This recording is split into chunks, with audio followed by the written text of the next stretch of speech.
The morning sun cast long shadows across the military base as Captain Sarah Martinez stepped out of the black sedan.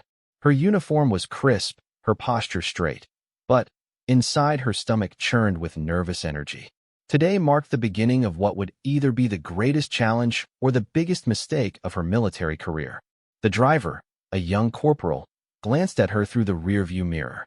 "First time commanding a forward operating base, ma'am?" he asked respectfully. Sarah nodded, adjusting her cap.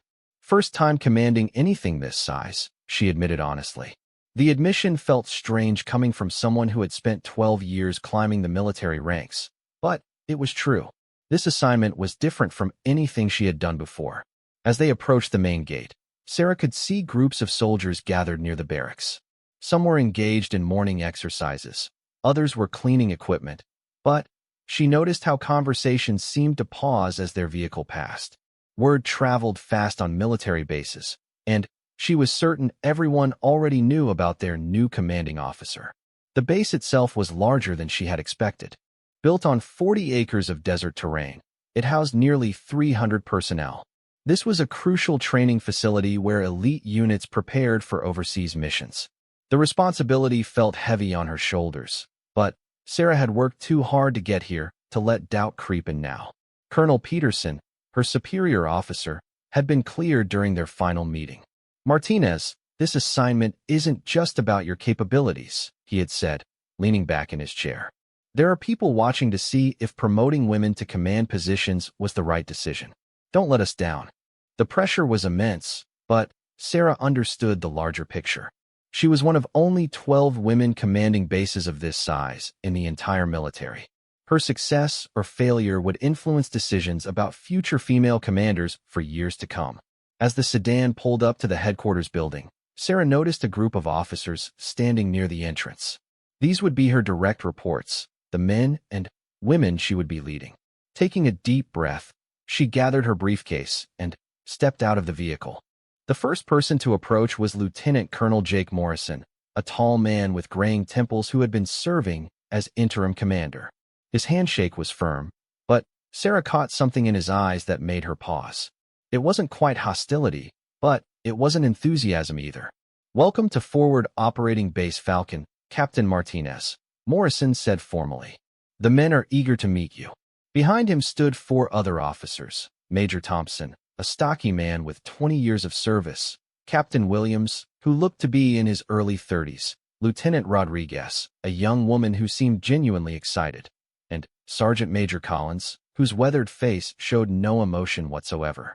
"Thank you, Lieutenant Colonel," Sarah replied, making eye contact with each officer. "I'm looking forward to working with all of you." As they walked toward the building, Sarah overheard fragments of conversation from nearby soldiers. Most seemed curious rather than hostile, but she caught a few comments that made her jaw tighten. "She looks young," one soldier whispered. "Think she's ever been in real combat?" another asked. The worst came from a group near the motor pool. "Great, another diversity hire. Hope she doesn't get us all Gentlemen, killed." the mission parameters Lieutenant have been Rodriguez, updated. We who was move at walking beside 0600. Sarah, must have heard the comment too. She shot an angry look in that direction, but Sarah placed a gentle hand on her arm. "It's fine, Lieutenant," she said quietly. "I expected this." Inside the headquarters building, Morrison led her to what was now her office. The room was spartanly decorated with military regulations and awards covering one wall. A large desk dominated the center, with multiple computer monitors and communication equipment arranged efficiently around it. "Your first briefing is scheduled for 0800 hours, Morrison informed her, checking his watch. "The senior staff will bring you up to speed on current operations, training schedules, and any ongoing issues."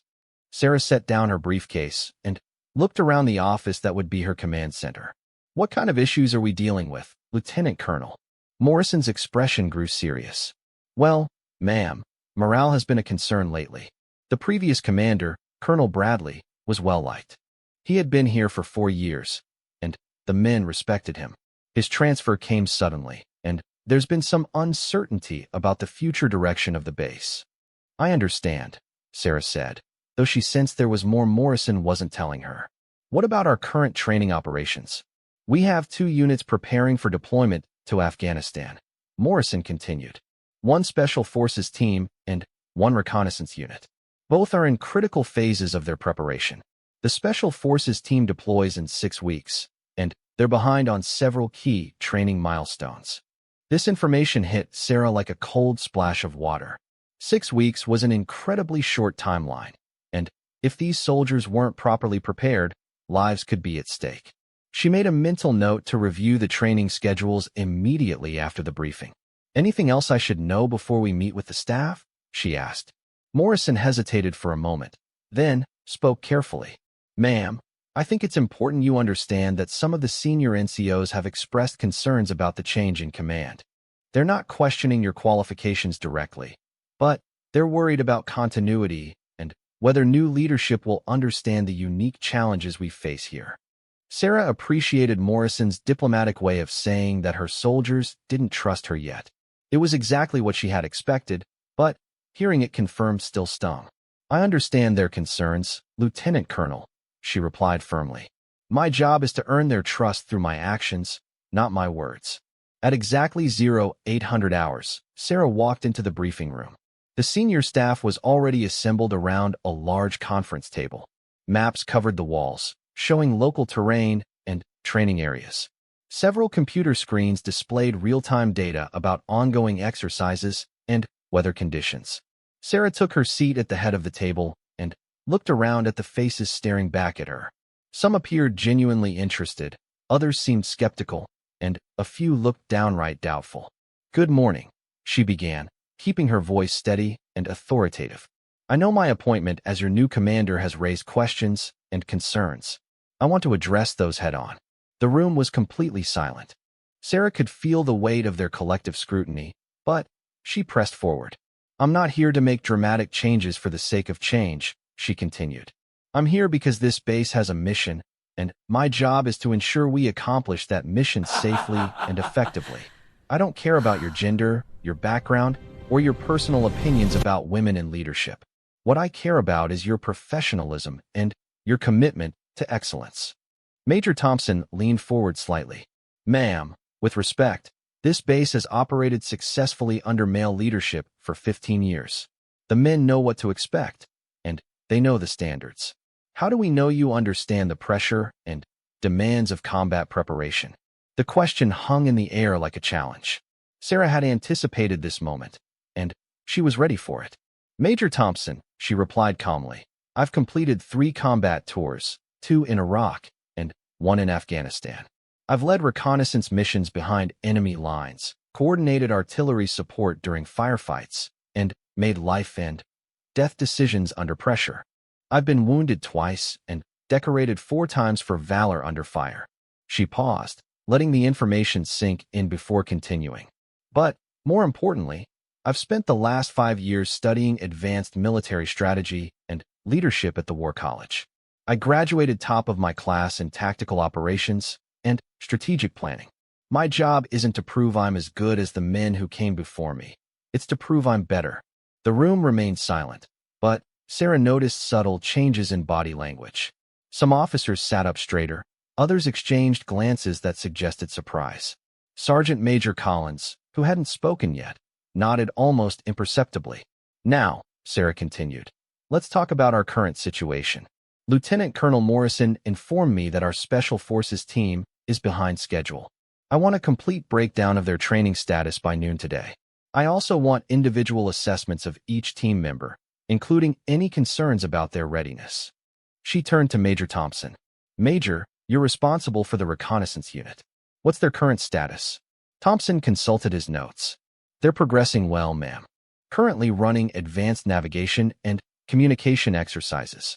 They should be ready for deployment on schedule." "Good. I want to observe their next major exercise personally." Sarah made a note on her pad. "Captain Williams, what's our equipment status?"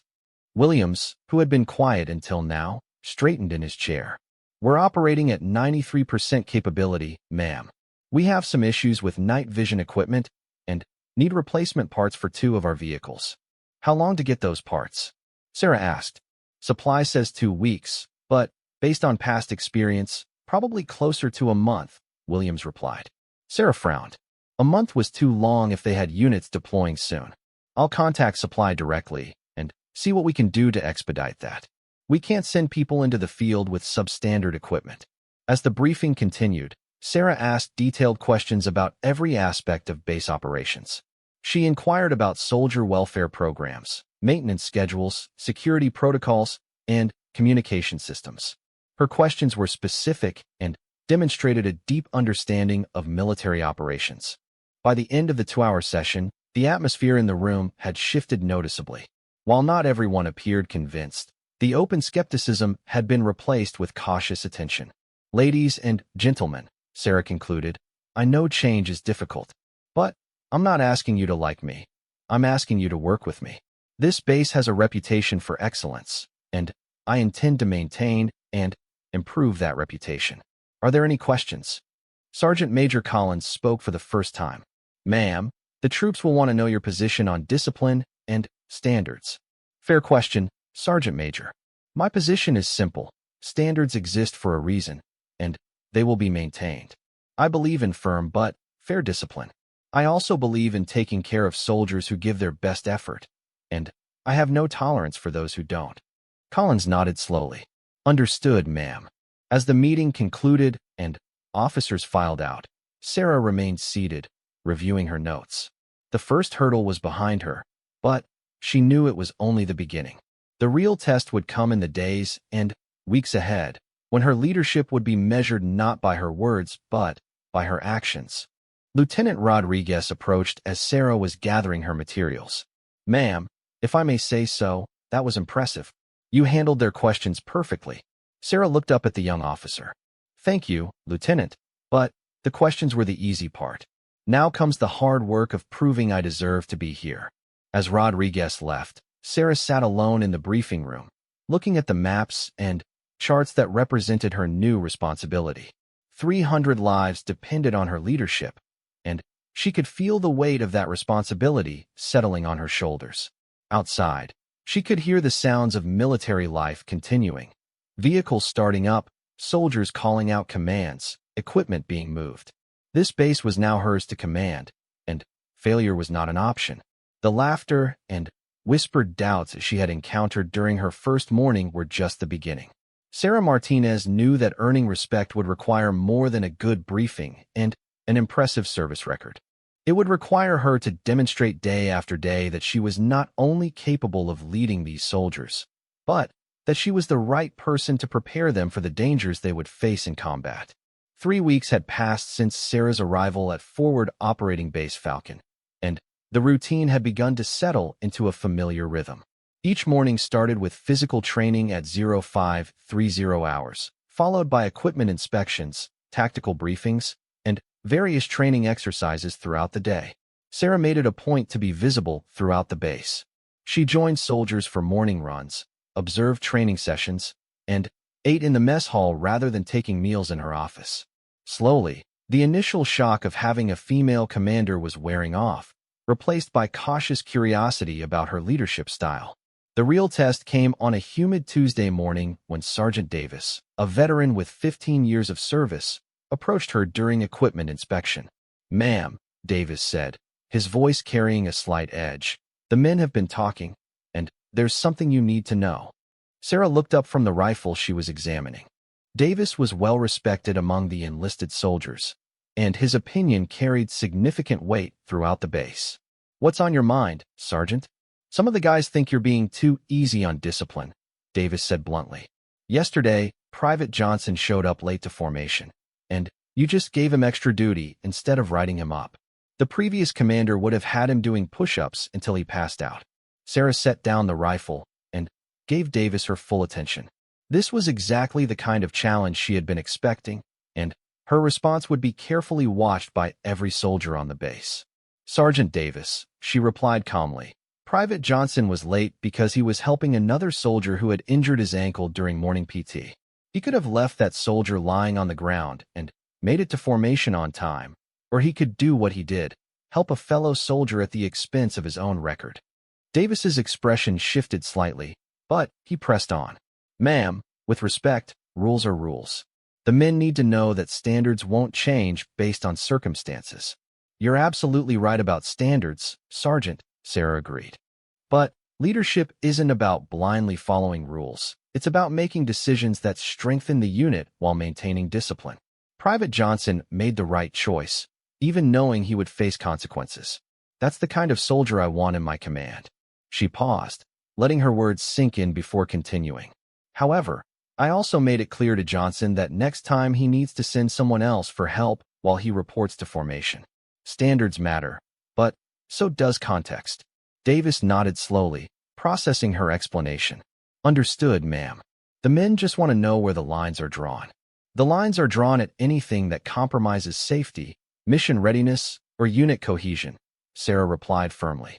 Beyond that, I expect my NCOs to use good judgment and come to me when they're unsure. This conversation was overheard by several soldiers, and word spread quickly through the ranks. Sarah's approach was different from her predecessors, but it wasn't perceived as weakness. It was seen as thoughtful leadership. The real breakthrough came during a crisis that no one anticipated. It was 1,430 hours on a Thursday when alarms started blaring across the base. Sarah was in her office reviewing training schedules when Lieutenant Rodriguez burst through her door. "Ma'am, we have a situation," Rodriguez said breathlessly. "There's been an accident during the Special Forces training exercise. One of the helicopters made a hard landing, and we have casualties." Sarah was on her feet immediately, grabbing her gear and heading for the door. "How many casualties, and what's the severity?" "Unknown at this time, ma'am. The helicopter is in the training area about 2 miles from base. Emergency response teams are already en route." As they rushed toward the motor pool, Sarah's mind raced through protocols and procedures. Helicopter accidents were serious business, and the next few hours would test every system on the base. "Rodriguez, contact Colonel Peterson immediately and inform him of the situation," Sarah ordered as they climbed into a vehicle. "I want a full medical team standing by, and get our best mechanics to the crash site to assess the aircraft." The drive to the accident site seemed to take forever, though it was only 7 minutes. When they arrived, Sarah could see the helicopter sitting at an awkward angle in a clearing surrounded by trees. Smoke was rising from the engine compartment, and emergency personnel were already working around the aircraft. Chief Medical Officer Dr. Patterson approached Sarah as soon as she arrived. "Ma'am, we have 4 injured personnel, 2 with minor injuries, 1 with a probable concussion, and 1 with a serious leg injury that may require immediate surgery." "What's the status of the aircraft?" Sarah asked, looking toward the damaged helicopter. Master Sergeant Williams, the senior aircraft mechanic, jogged over from the crash site. "Ma'am, the main rotor system appears intact, but we have significant damage to the engine and hydraulic systems. It looks like they lost power during a low-level maneuver, and the pilot did an outstanding job bringing it down without killing anyone." Sarah nodded, processing the information quickly. "Doctor, what do you need for the seriously injured soldier?" "We need to get him to a trauma center immediately," Dr. Patterson replied. "The base medical facility isn't equipped for the kind of surgery he needs. We're looking at a compound fracture with possible arterial damage." This was exactly the kind of emergency that could define a commander's reputation. Sarah had multiple critical decisions to make, and the lives of her soldiers hung in the balance. "Get on the radio and request immediate medical evacuation," she ordered. "I want a helicopter here in 30 minutes or less. If they tell you it's not possible, patch me through to whoever is making that decision." She turned to Sergeant Major Collins, who had arrived with the emergency response team. "Collins, I want this entire area secured. No one comes in or out without my permission. And get someone to contact the families of all 4 injured personnel. They need to hear about this from us before they see it on the news." "Yes, ma'am," Collins replied, immediately moving to implement her orders. The next few hours tested every aspect of Sarah's leadership. The medical evacuation helicopter arrived within 25 minutes, and the seriously injured soldier was airlifted to a trauma center. The other 3 casualties were treated at the base medical facility and were expected to make full recoveries. But the real challenge came when investigators arrived to determine the cause of the accident. Lieutenant Colonel Morrison approached Sarah as she was coordinating the investigation. "Ma'am, there's something you need to know about this accident." "What is it, Lieutenant Colonel?" Morrison looked uncomfortable. "The pilot, Captain Stevens, was one of the soldiers who had been most vocal about his concerns regarding your command. Some of the men are wondering if his attitude affected his judgment during the training exercise. Sarah felt a cold knot form in her stomach. If Stevens had been showing off or taking unnecessary risks because of his feelings about her leadership, she would bear some responsibility for the accident. Has Stevens said anything about what caused the accident? She asked. He's still being evaluated for his concussion, but the co-pilot, Lieutenant Hayes, said Stevens was flying by the book. According to Hayes, they experienced a sudden power loss that wasn't caused by pilot error. Sarah nodded, feeling somewhat relieved, but she knew the investigation would need to be thorough and transparent. Any suggestion that the accident was related to command issues would undermine everything she had worked to accomplish. The investigation took 3 days, during which the entire base operated under intense scrutiny. Sarah made herself available to investigators around the clock and ensured that every piece of evidence was preserved and analyzed. When the final report was completed, the results were clear. The accident was caused by a mechanical failure in the helicopter's transmission system. The failure was sudden and catastrophic, and Captain Stevens' quick thinking and skilled flying had prevented what could have been a fatal crash. But the real vindication came when Stevens himself requested to speak with Sarah privately after his release from medical care. "Ma'am," Stevens said as he stood at attention in her office, "I owe you an apology." Sarah gestured for him to sit down. "Captain, you don't owe me anything. You did outstanding work bringing that helicopter down safely." Stevens shook his head. "Ma'am, it's not about the flying. It's about my attitude since you took command. I was one of the soldiers who questioned whether you belonged here, and I want you to know that was wrong." "Captain Stevens, you have the right to your opinions about command decisions," Sarah replied diplomatically. "With respect, ma'am, that's not what this is about," Stevens interrupted.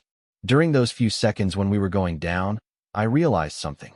A good commander is someone who prepares their soldiers for moments like that, and someone who takes care of them when things go wrong.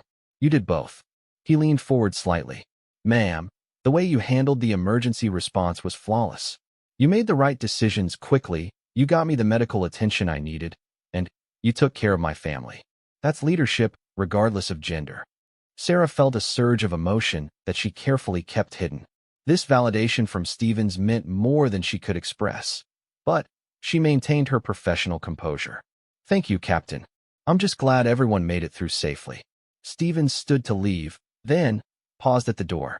"Ma'am, if I may say so, the men are starting to see what I see. You're not trying to be like the commanders who came before you.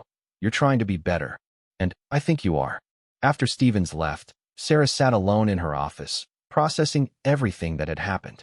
The accident had been a crisis, but it had also been an opportunity to demonstrate her capabilities under pressure. The news of Stevens' change of heart spread quickly through the base.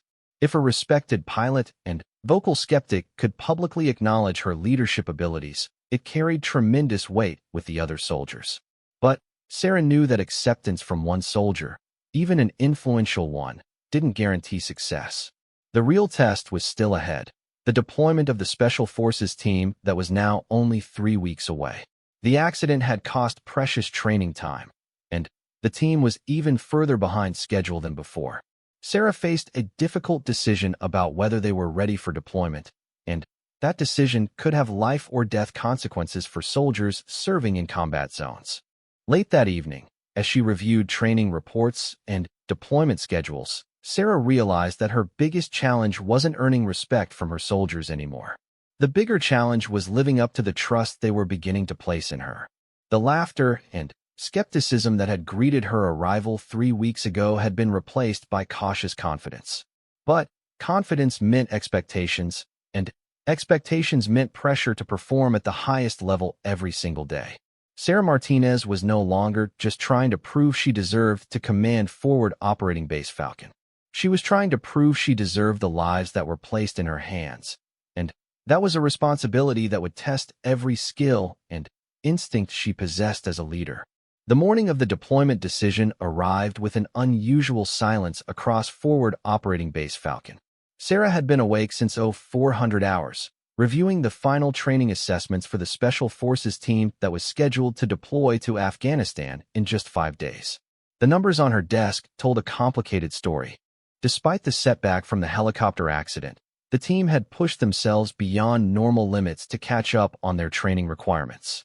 They had completed 91% of their mandatory exercises, which technically met the minimum requirement for deployment.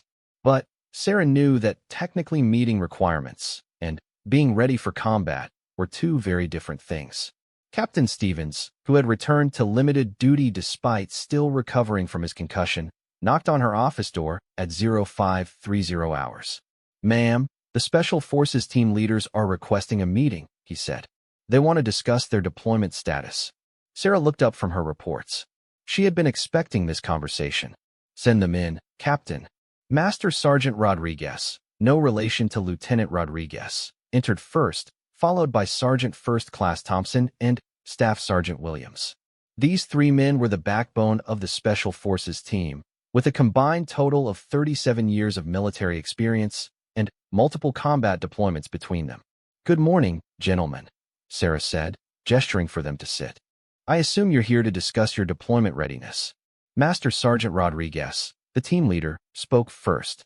"Ma'am, we know there are concerns about our training completion percentage. We wanted you to hear directly from us that we believe we're ready for deployment." "I appreciate your confidence, Master Sergeant," Sarah replied. "But I need more than belief. I need to know that every member of your team can handle what they're going to face in theater." Sergeant First Class Thompson leaned forward. "Ma'am, with respect, we've been training for this deployment for 8 months. The helicopter accident cost us 3 days, but we've made up that time by extending our training hours and combining exercises." Sarah had anticipated this argument. She had watched these soldiers work 18-hour days to catch up on their training, and their dedication was impressive. But dedication alone wouldn't keep them alive in Afghanistan.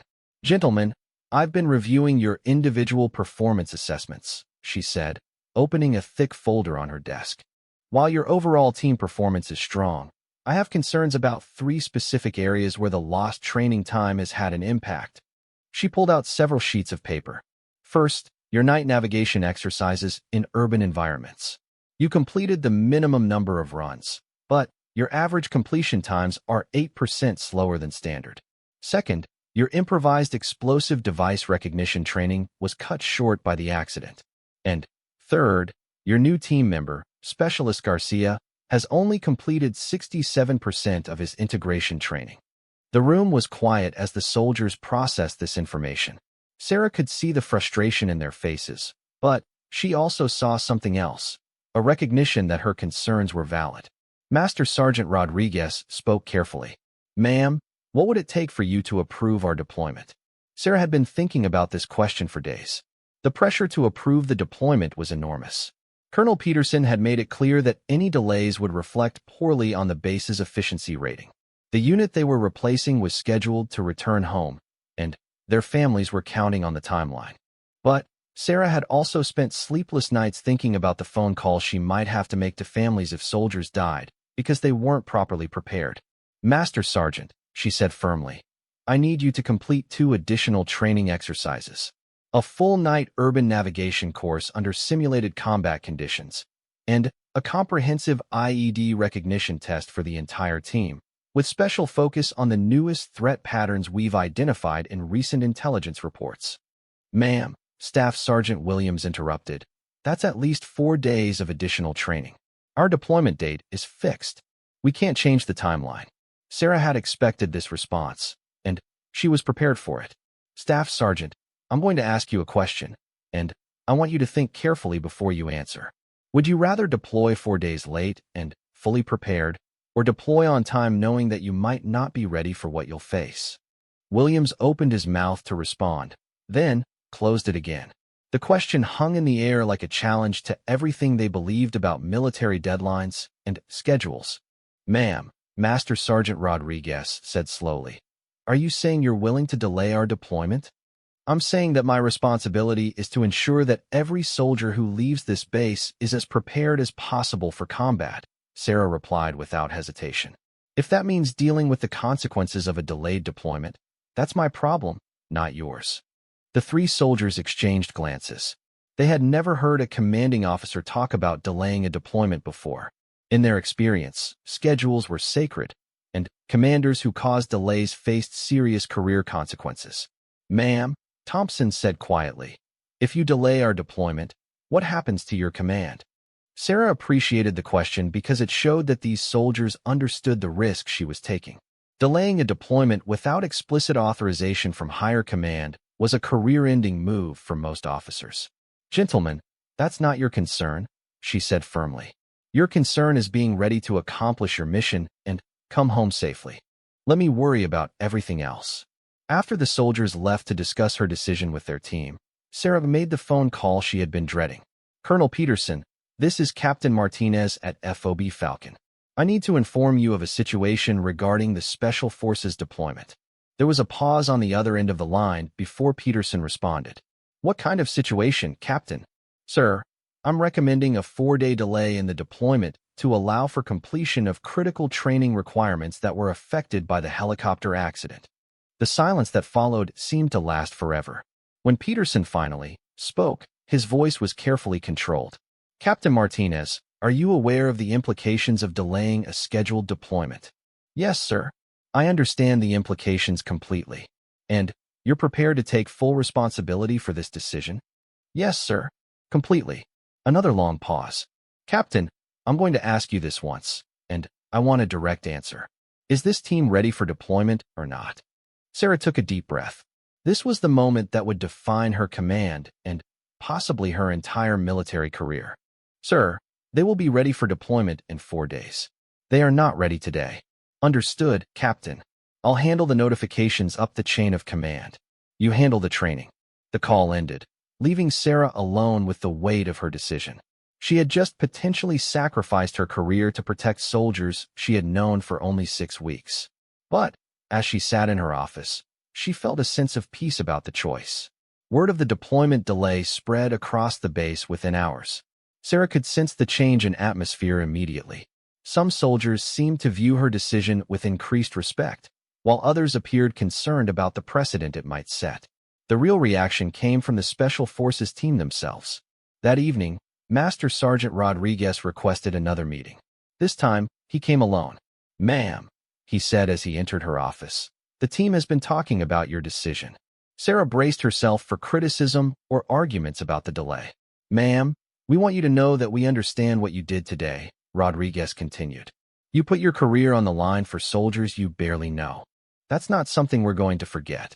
He pulled out a piece of paper from his pocket. "We've worked out a modified training schedule. If you approve it, we can complete the required exercises in 3 days instead of 4. We'll work around the clock if necessary." Sarah looked at the proposal Rodriguez had handed her. The schedule was ambitious but achievable. More importantly, it showed that the soldiers were willing to push themselves even harder because they understood she was fighting for them. "Master Sergeant, this schedule looks demanding. Are your men prepared for this level of intensity?" "Ma'am," Rodriguez replied with a slight smile, "we've been watching you work 18-hour days since you got here. We figure if our commander can do it, so can we." The next 3 days were unlike anything Forward Operating Base Falcon had ever experienced. The Special Forces team trained with an intensity that impressed even the most veteran instructors.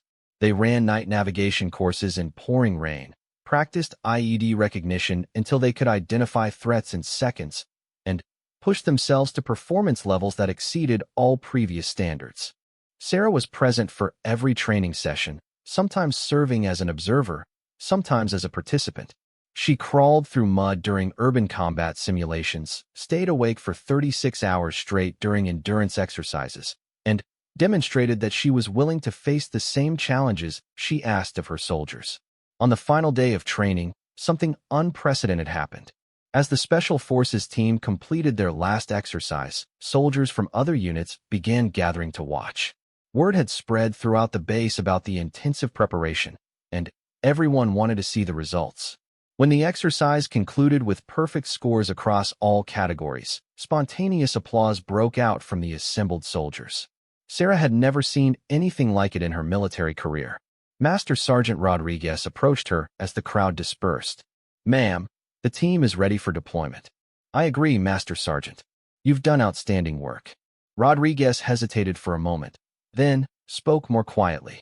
Ma'am, there's something else. The men want you to know that when we deploy, we're going to be thinking about everything you taught us here. Not just the tactical training, but the leadership lessons. What do you mean, Master Sergeant?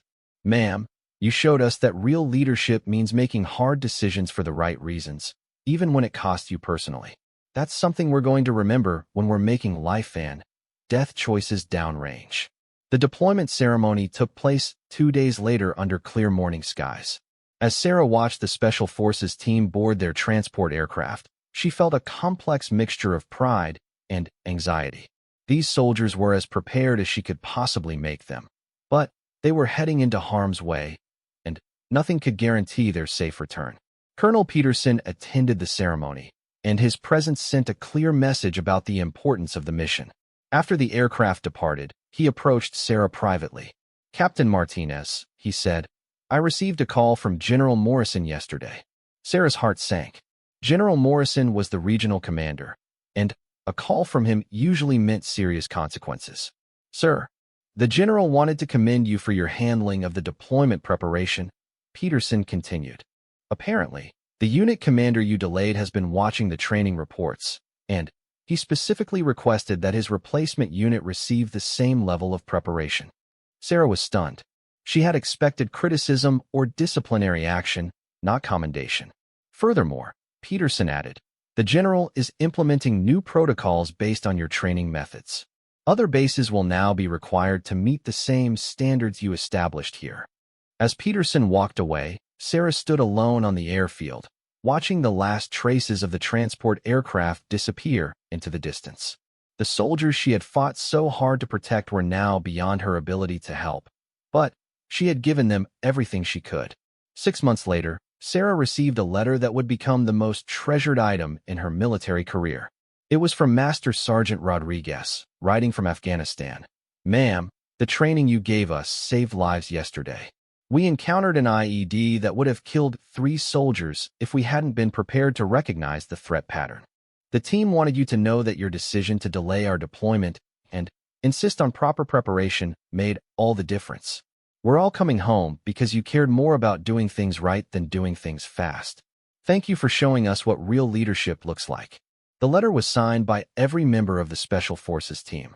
Forward Operating Base Falcon had become a different place under Sarah's command. The laughter and skepticism that had greeted her arrival had been replaced by a culture of excellence and mutual respect. Soldiers throughout the base now understood that their commander would fight for them, even at personal cost. Sarah Martinez had not only proven that she deserved to command, she had redefined what command meant. Her legacy wasn't just about breaking barriers for women in the military. It was about demonstrating that true leadership requires courage, not just to face the enemy, but to make difficult decisions when lives hang in the balance. The base that had once questioned whether a woman could command elite soldiers now served as a model for military leadership training throughout the region. And Sarah Martinez, the commander they had once laughed at, had become the standard by which all future commanders would be measured today.